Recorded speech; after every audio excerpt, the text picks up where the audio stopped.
Hello আসসালামু আলাইকুম viewers. তো দেখুন এই যে লাঠির চুলায় হলো মুরগির মাংস রান্না করলাম। তো এখানে হলো আমার মা এখন পিঠা বানাবে, এই যে তাই আমি এখন অন্য চুলায় আবার চলে গেছি। তো এটা রান্না হয়ে গেছে, তো একটু লবণ দেখে বাস এখানে জিরা ফাঁকি দিয়ে দিবে। এটা মুরগির মাংস রান্না করছি, আর এই যে পিঠা বানাবে মা, ওই আসছে বিয়ে আসছে, তো দুধের পিঠা বানাইছিল কালকে। তো আমাদের বাড়িতে মেহমানের অভাব নাই। আর ওই পাশে হলো আমি গরুর মাংস রান্না করতেছি, আপনাদের দেখাই আর এক চুলায়, মাটির চুলায়। তো এই যে এখানে বসাই দিছি, তো ডিম ভুনাটাও করবো। এই যে দেখুন গরুর মাংস রান্না করতেছি, ওইখানে হলো মুরগির মাংস রান্না করা আমার শেষ। তো এখানে আমি গরুর মাংস রান্না করতেছি। তো এই যে দেখুন কষাইতেছি মাংসটা, গরুর মাংস 2 কেজি মাংস, তো কম করে রান্না করতেছি। মেহমান হলো 2 জন, আর আমরাই খাবো। দেখুন কত সুন্দর কালার হয়েছে গরুর মাংসটা। তো এইখানে হলো 1 তারিখে জন্মদিন। তো এই যে গরুর মাংসটা কষাইতেছি, তো দেখুন গাইস কষাইতেছি লাঠির চুলায় রান্না, মাটির চুলায় মগ চাইছে বলে দিব মগ দিবি গাছ জানি দেয় গাছ।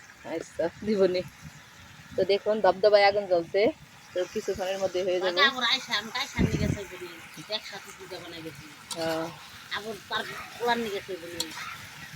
গরুর মাংস রান্না করতে একটু সময় লাগে, তাই আমি অন্য চুলায় বসাইছি। আবার সিদ্ধুটি বানাবো, সিদ্ধুটি বানানোটা দেখাবো আপনাদের। মা চুথি পিঠা বানাবে এখন। মুরগির মাংসটা রান্না করে রাখা আসলাম ওই পাশে। ওইখানে হলো চুলাটা একটু ছোটো, তো ওইখানে হলো চুথি পিঠা সুন্দর হয়। আর এই চুলা তো বড়, এটার মধ্যে গরুর মাংস রান্না করতেছি। তো গরুর মাংসটা রান্না হলে এখানে আমি চুথি পিঠা বানাবো, বানাবো সিদ্ধুটি বানাবো।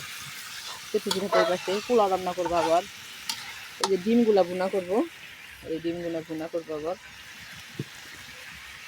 মেহমান আসতেছে, তাদের জন্য ব্যবহারও দেওয়া হবে।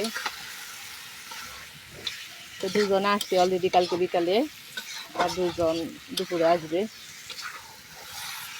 4 জন মেহমান। আর আমরা বাড়ির সবাই খাবো। দুধের পিঠা বানাইছে, তো ওইগুলা মেহমানরা খাইছে। আরবির আব্বুকে বললাম, আরবির আব্বু খাইলো না। এরা পিঠা খাবে, চিতই পিঠা সিদ্ধি, ওইগুলা খাবে গরম গরম। গরুর মাংসটা রান্না হলে তারপরে হলে আমি ছিদ্রটি বানাবো। ছিদ্রটি বানানো হলে তারপরে পোলাও রান্না করবো। পোলাও আজকে বেশি রান্না করবো না, মেহমান কম। ওই দিনকে রান্না করছিলাম 3 কেজি, তো আজকে মেহমান কম, 2 কেজির মতো রান্না করলে হবে। দেখি কতটুকু রান্না করি। আর পিঠা খাই এত পোলাও কেউ খাইতে চায় না। আমি চাইছিলাম এটা সব কিছু মাখায় বসাই দিতে, তো একদিন আপনাদের মাখায় বসা দিয়ে দেখাবো সব কিছু। টাটকা মাংস দিয়ে কীভাবে মশলা মাখিয়ে গরুর মাংস রান্না করতে হয়, ওইটা আমি একদিন দেখাবো আপনাদের। সময় পাই না, এটা আমি এইটা বসাইছি। তাও ভাবছিলাম যে ভিডিওটা বানাবো না।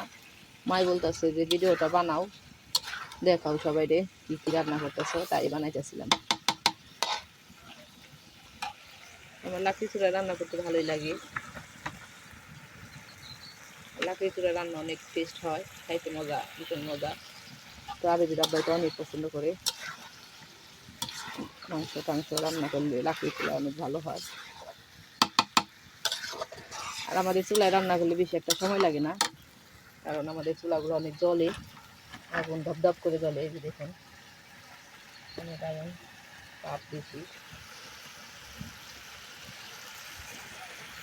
তো গাইস অনেক ভিডিও বানাইলাম, অনেক বকবক করলাম। তো আল্লাহ হাফেজ দিয়ে দেয় আপনাদের। তো আল্লাহ হাফেজ।